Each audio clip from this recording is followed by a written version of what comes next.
Ça y est, c'est le jour J. J'ai 21 ans et je déménage enfin de chez mes parents. Certains diront que j'ai pris mon temps, mais ma situation ne me permettait pas de partir. Je me trouvais là, assis dans le grenier, alors que tout était déjà presque prêt, à la recherche de vieilleries.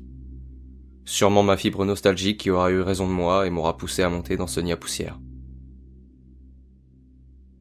J'envoyais valser toutes les antiquités qui ne m'intéressaient pas, en faisant tout de même attention à ne rien briser qui n'appartienne à mes parents, lorsque je remarquai quelque chose.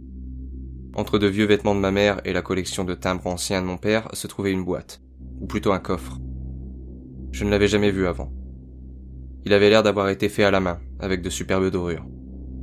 Il n'était pas très grand, juste assez pour y ranger quelques outils. Ne l'ayant jamais vu, je me suis dit que mes parents n'y verraient aucun inconvénient à ce que je le prenne avec moi.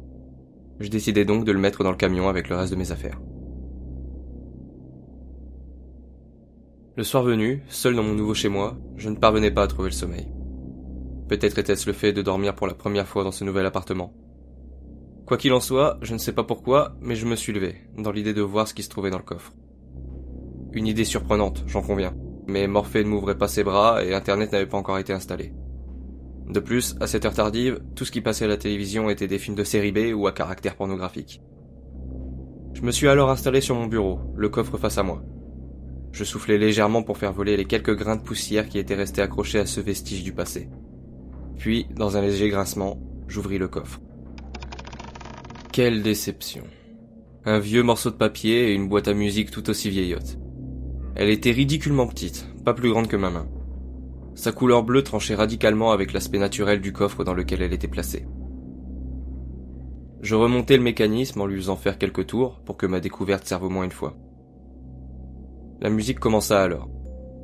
Elle était douce, agréable. J'aurais pu aller dormir, mais j'avais envie de savoir ce que me réservait le deuxième objet, ce fameux morceau de papier.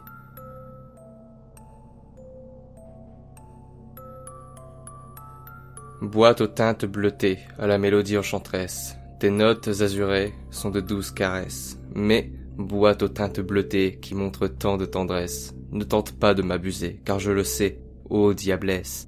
Si ton mécanisme par 10 fois s'est bloqué, c'est en mon cœur que tu me blesses. Si ton mécanisme par 12 fois s'est bloqué, c'est au 12e coup que tu seras tué. Cette dernière phrase. La musique